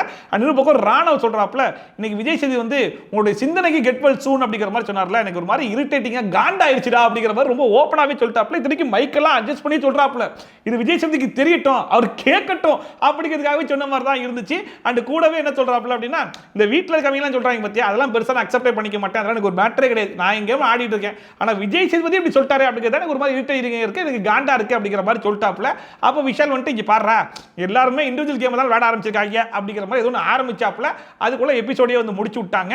ஆனால் ராணா இவ்வளவு போல்டான ஒரு ஸ்டேட்மெண்ட்டை சொன்னதுக்கு உண்மையிலேயே பாராட்டலாம். ஏன்னா விஜய் சேதுபதி பொறுத்த வரைக்கும் எல்லாத்தையும் விட்டுட்டு இவன் தான் ஈஸி டாக்கெட்டு, இவன் அடிச்சாதான் சேஃப்னு சொல்லிட்டு இவனை போட்டு அடிச்சிட்டு இருக்கும்போது அவன் திருப்பி அடிக்கிறதுல தப்பு இல்லையோன்ற மாதிரி தான் இருந்துச்சு. பட் இருந்தாலும் அடுத்த வாரம் இது ஒரு டாபிக்காக எடுத்து வந்து என்ன ராணோ பொண்ணோட ஏதோ சொன்னீங்க போலியே, ஏதோ சொன்னேன்னு சொல்லிட்டு ஏதோ காண்டா இருக்கு இரிட்டேட் இருக்குன்னு சொன்னீங்க போலியே, என்ன மாற்றுறது அப்படின்னு சொல்லிட்டு இன்னுமே வச்சு செய்வார்ன்றது நல்லாவே தெரிஞ்ச விஷயம் தான். ஸோ என்ன நடக்க போகுது பொறுத்திருந்து பார்ப்போம். உங்க சிந்தனைக்கு கெட் வெல் சூன் அப்படின்னு எனக்கு அதான் ஒரு மாதிரி இரிட்டேட்டிங்கா இருக்கு, காண்டா இருக்கு. ஸோ அதோட இன்னைக்கு எபிசோட் வந்து முடிஞ்சு போச்சு. இன்னைக்கு எபிசோட பொறுத்த வரைக்கும் கொஞ்சம் மொக்கையா தான் போகும், ஏன்னா பேசுறதுக்கு பெருசா இந்த டாபிக் இல்லையே அப்படிங்கிற மாதிரி தான் தோணிட்டு இருந்துச்சு. பட் ஆனால் இந்த டாபிக் எல்லாம் கொஞ்சம் சுவாரஸ்யமா இருந்தனால உண்மையிலே இன்னைக்கு எபிசோட் வந்து கொஞ்சம் சுவாரஸ்யமா தான் இருந்துச்சு. அண்ட் அன்சிதா வெளியே போனது ஃபேரான எவிக்ஷன் மாதிரி தான் எனக்கு தோணுச்சு. உங்களுக்கு என்ன தோணுச்சுன்றதை மறக்காம கமெண்ட் செக்ஷன்ல சொல்லுங்க. அண்ட் குறிப்பா ராணோ மட்டுமே டார்கெட் பண்ணி அவனை மட்டுமே போட்டு அடின்னு அடிச்சு ஆனா அவனை மட்டுமே இன்சல்ட் பண்ற மாதிரி கண்டஸ்டன்ஸ் பண்றது ஓகே, ஏன்னா அவங்களாம் வந்து போட்டியாளர்கள். பட் அஸ் அ ஹோஸ்டா இவர் பண்றது எனக்கு ஒரு மாதிரி முகம் சுளிக்கிற மாதிரி இருக்கு. உங்களுக்கு எப்படி இருக்கு அப்படிங்கிறத மறக்காம கமெண்ட் செக்ஷன்ல சொல்லுங்க. அதுக்காக ராணோ எல்லாம் கரெக்டா தான் பண்றாரு அப்படின்னு சொல்லி கேட்டீங்கன்னா கண்டிப்பா கிடையாது.